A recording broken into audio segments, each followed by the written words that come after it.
Screen भी आपसे share हो रही है? ये मैं अपना यस मैम, हो कर्सर, रही मैं है। अपना ये एरो हिल रहा है, मूव कर रहा है, मैं इसको जहां जहां हिलाऊंगी, बोलूंगी, साथ साथ इस जगह पर इशारा भी करूंगी। ठीक है, हमने यहाँ तक पढ़ लिया था साइटोप्लाज्म तक, ऐसे ही है ना? Yes ma'am. आपको ये समझ आ गया था? यस। अच्छा, आज ऐसा है, आज हम अपना अगला टॉपिक स्टार्ट करते हैं, that is endoplasmic reticulum. Endoplasmic reticulum भी एक ऑर्गेनेली है, सेल्स के अंदर पाई जाती है, in the plant cells, also in the animal cells, and it is present through out the cytoplasm. मतलब कि ऐसा नहीं है कि ये सिर्फ एक होगी या दो होंगी, बल्कि ये सेल के साइटोप्लाज्म के अंदर इन द मल्टीपल नंबर, एक से ज्यादा तादाद में ये पाए जाते हैं। अच्छा, और मजे की बात ये है कि प्लाज्मा मेम्ब्रेन के साथ, अगर आपको इसका पहले अगर मैं स्ट्रक्चर दिखाऊं ना, तो ये इस किस्म का देखें, ये इस तरीके से ना, ये मेम्ब्रेन फोल्डेड फॉर्म में है। ठीक है, ये मैं अपने एरो को मूव कर रही हूँ, ये आपको साथ साथ नजर आ रहा होगा। Yes ma'am. ये मेम्ब्रेन हुई भी है फोल्डेड फॉर्म में। ठीक है, अच्छा, अब आपको यहाँ पर कुछ इसके साथ ये देखें ना, ये कुछ ऐसे ग्रेन्यूल्स नजर आ रहे हैं, काले ब्लैक कलर में पॉइंटेड से, कुछ जगहों पर है, कुछ पर नहीं है। ठीक है, जहां पर है उसको एरिया को कहते हैं रफ एंडोप्लाज्मिक रेटिकुलम, जहां पर नहीं होते वहां पर उसको कहते हैं स्मूथ एंडोप्लाज्मिक रेटिकुलम। ठीक है, आप लोगों ने साथ साथ समझ आ रही है तो ओके यस कहते जाना है, जहां समझ नहीं आए आप मुझसे वहीं दोबारा पूछ भी सकते हैं। ठीक है, यस मैम। अच्छा, अब ऐसा है कि प्लाज्मा मेम्ब्रेन मैंने जैसे आपसे डिस्कस किया था, इन द एनिमल सेल्स जो साइटोप्लाज्म के आउटर कवरिंग होती है, that is called plasma membrane. तो एनिमल सेल्स में प्लाज्मा मेम्ब्रेन के साथ साथ इस तरह के स्ट्रक्चर साथ साथ पाए जाते हैं, इसका नाम, इसको हम कहते हैं एंडोप्लाज्मिक रेटिकुलम। मतलब ये अब देखिए ना, आपको एक तरह से एक चीज नजर आएगी कि इसके अंदर पूरा रास्ता है, ये देखिए ये जुड़े हुए हैं, तो मतलब ये एक पूरा चैनल है, मतलब जो चीज यहाँ से आएगी, यहाँ से मूव करते करते यहाँ से इस दूसरे वाली मेम्ब्रेन में आ जाएगी, ये इस तीसरे में आ जाएगी, इस फोर्थ में आ जाएगी, करते करते ये यहाँ इस पॉइंट तक ये चीज आ जाएगी। तो हमें यहाँ से क्या अंदाजा हो रहा है कि इसका हेल्पफुल क्या इसमें इसका रोल है, कि ये रोल परफॉर्म कर रहा है चीजों की ट्रांसपोर्ट में। ऐसे ही है ना कि एक एरिया से एंटर हुई दूसरे एरिया तक, ये पूरे सेल के अंदर साइटोप्लाज्म के साथ इसकी मूवमेंट में इसका काम है। These membranes are widely, very widely in the appearance from cell to cell. अच्छा, अब दूसरी इम्पोर्टेंट बात ये है कि इनका स्ट्रक्चर और इनकी शेप, स्ट्रक्चर तो ऐसा ही रहता है, तो क्या इसकी शेप बॉडी के, प्लांट्स में, एनिमल्स में, डिफरेंट बॉडी पार्ट्स के तमाम सेल्स में क्या ये एक ही जैसे होते हैं? कहते हैं नहीं, ऐसा नहीं होता। कुछ सेल्स में इसकी जो शेप है थोड़ी लॉन्ग हो सकती है, कुछ में थोड़ी राउंड फॉर्म में हो सकती है। मतलब सेल की अपनी जिस तरह की शेप होगी, जैसे आपको पता है हमारे सेल्स हैं, डिफरेंट एरियाज के सेल्स की अपनी शेप होती है। ठीक, हार्ट के सेल की अपनी शेप होगी, मसल सेल्स की अपनी शेप होगी। ठीक है, रेड ब्लड सेल्स की अपनी शेप होगी। तो हर एक सेल के अंदर जब ये हम इसको देखेंगे तो उनकी अपनी अपनी शेप होगी, इस वजह से ये अपीयरेंस डिफरेंट होता है। The material present in this channel is separated from the cytoplasmic material by spherical or tubular membrane called cristae.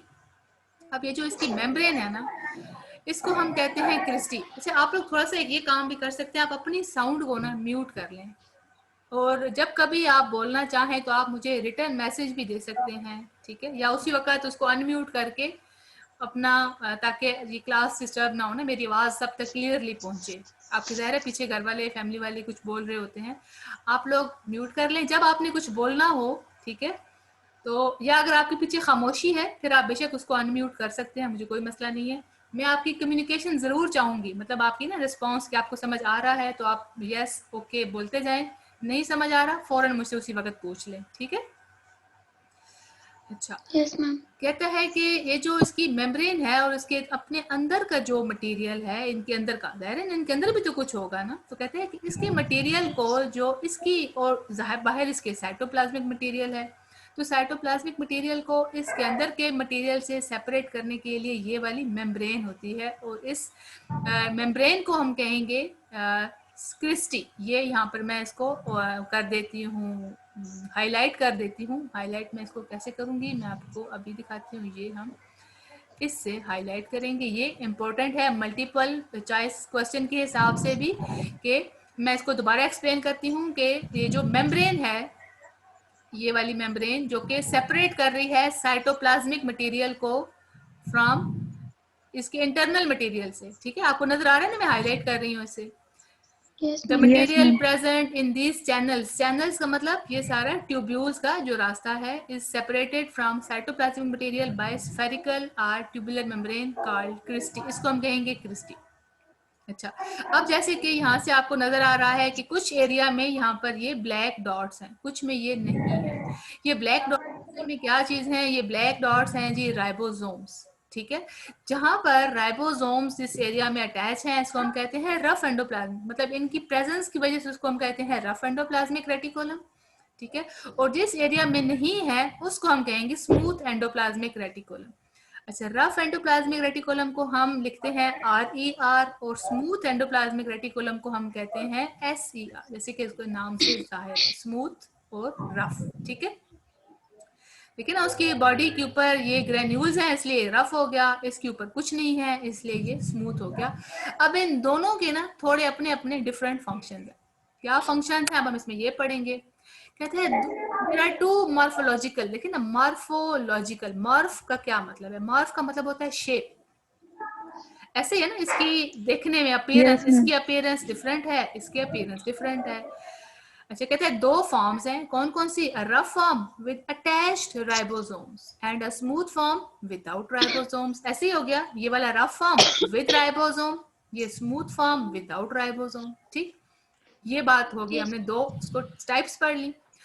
अब हम आगे चलते हैं कि अब जिसके साथ राइबोसोम्स हैं, अब आपने बात हमेशा याद रखनी है कि राइबोसोम का काम क्या होता है? Synthesis of protein. ठीक, rough Yes, ma'am. Surface endoplasmic reticulum, चूंकि उसके साथ राइबोसोम्स है इसलिए राइबोसोम का चूंकि काम होता है प्रोटीन को बनाना। आपने पढ़ा था ना, हमारी बॉडी में प्रोटीन 60 to 80% होता है, आपने पढ़ा था प्लाज्मा मेम्ब्रेन में भी होता है। हमारी बॉडी का 80% पार्ट प्रोटीन पे होता है, हमारे हेयर्स, हमारे नेल, हमारे बॉडी के मसल्स, हर चीज प्रोटीन की बनी हुई है। तो प्रोटीन की सिंथेसिस होना ये बड़ा इंपॉर्टेंट काम है, तो ये कौन कर रहा होता है? राइबोसोम।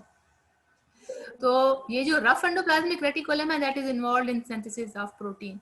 अब जब बन जाता है, ठीक है, अब जाहिर है इसको ट्रांसपोर्ट भी तो करना है ना सेल पूरे साइटोप्लाज्म में। तो चूंकि ये पूरे साइटोप्लाज्म में ये ऐसे चैनल्स कहते हैं कि जो आपस में ये कनेक्टेड मेम्ब्रेन्स होती है, कनेक्टेड नालियां सी हैं। ठीक है, ये चूंकि पूरे साइटोप्लाज्म में फैली हुई है, बिखरी हुई है, सेल मेम्ब्रेन के साथ जुड़ी हुई है, इसलिए ये पूरे सेल में स्प्रेड की जा सकती हैं।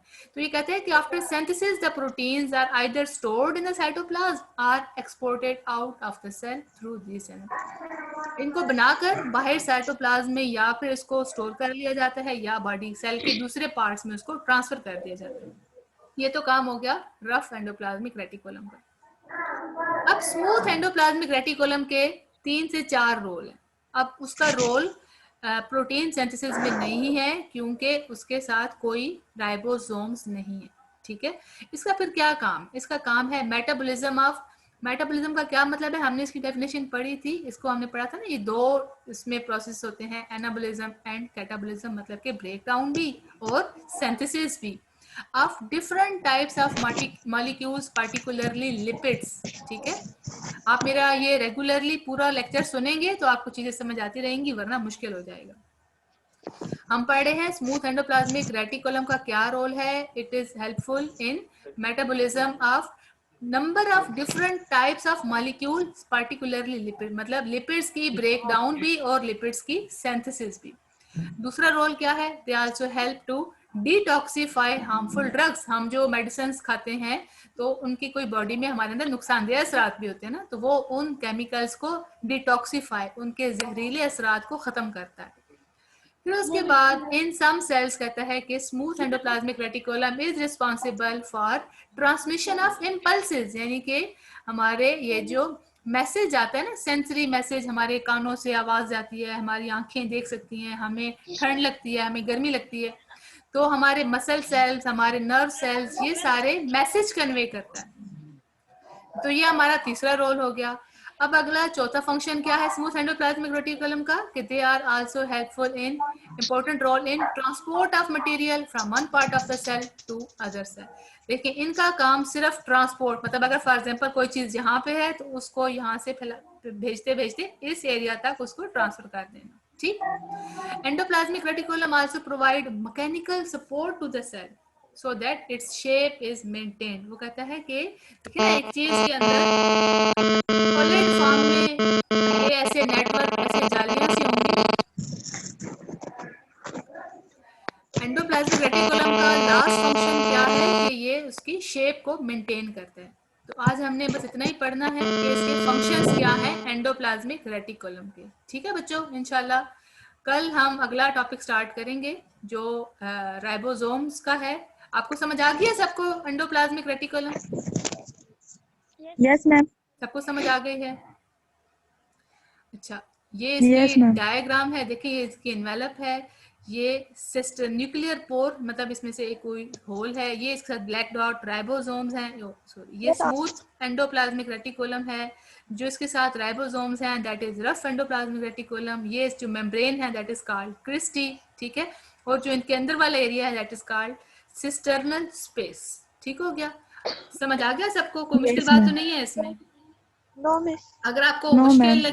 लगे तो मुझे मैसेज करके बता दीजिएगा, हम इंशाल्लाह इसको अगले दिन नेक्स्ट डे दोबारा पढ़ लेंगे। लेकिन मैं कल आपसे इसकी डेफिनेशन, छोटे छोटे पॉइंट्स आपसे सुन भी सकती हूँ और आपको इसी क्लास में रिटन टेस्ट भी दे सकती हूँ, ठीक है बच्चों? इंशाल्लाह कल इसी तरीके से आपने क्लास लेनी है। ओके, अल्लाह हाफिज। Allah Hafiz, ma'am.